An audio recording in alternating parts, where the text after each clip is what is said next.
the horde descended upon Bob. Bob thought this was the end. His constantly firing AK-47s pushed just enough hot lead to keep the horde off of him.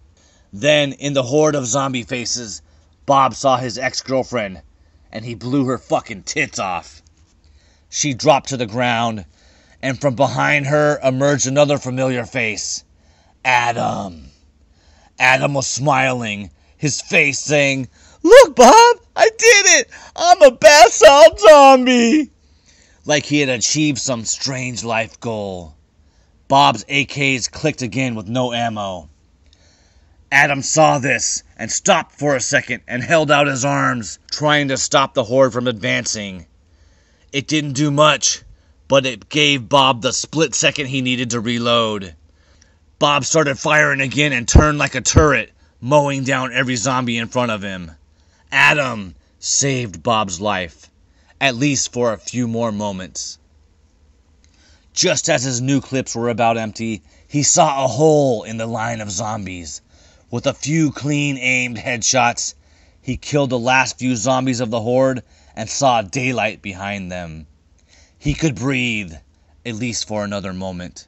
He had over 100 dead zombies piled in front of him. Bob heard a scream over the pile of dead zombies in front of him. Then another horde began pouring out of the Hard Rock Cafe. Like Left 4 Dead, they were coming in waves. But he had time to prepare for this wave. To get a good shooting angle, he got on top of the pile of bodies in front of him. He clumsily clambered on top of the unstable pile of lifeless zombie corpses. He stood on the back of the dead Optimus Prime guy. His hard costume provided a good platform. Bob pulled off his backpack. It dropped down next to him heavily, and the flap opened to reveal the thousands of rounds of ammo within. Then Bob put the other sack of ammo he was carrying on the other side and opened it for easy access. The Hard Rock Cafe zombies were rushing at him, their bloodthirsty screams heading straight for him. Bob had enough time to reload and get ready, and he mowed them down easily. Many long moments later, screams again. The next horde came running from the south of the boulevard.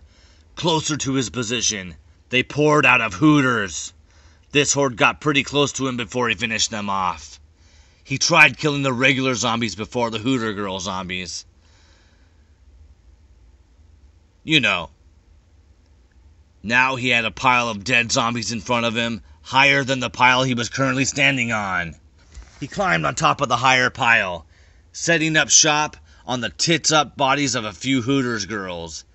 This happened over and over. A horde would come.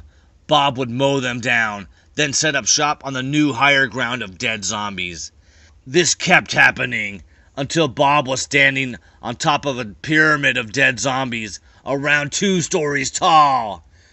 The pyramid was a great defense, as it was hard for zombies to climb. They couldn't get to him. It was getting easier. Bob was winning. Every once in a while, the hordes would stop. Bob almost had enough time to get bored, but he found out if he yelled really loud, he could attract a horde. Eventually, a giant mob emerged from the south of the street. This wasn't just a regular Left 4 Dead horde. This was a World War Z horde, engulfing everything in its path. It looked like everyone in LA that Bob hadn't killed yet, so about 3 million zombies. Bob looked right into his ammo pack. Empty. Then left into his backpack. 2 clips. This was the end. He loaded the last 2 clips, and instead of firing at the horde of zombies, he screamed, "Come on, you fuckers!" and shot his AKs into the air like a terrorist on New Year's. The horde came at him, surrounded his pyramid like a swarm of ants, and slowly began climbing up. Just as they were about to reach him, he dropped both AKs, screaming a war cry that sounded like, "I'll kill you!" and jumped into the zombie horde, doing an elbow drop like his favorite WWE wrestler. He punched and kicked at the horde, and they tore him limb from limb.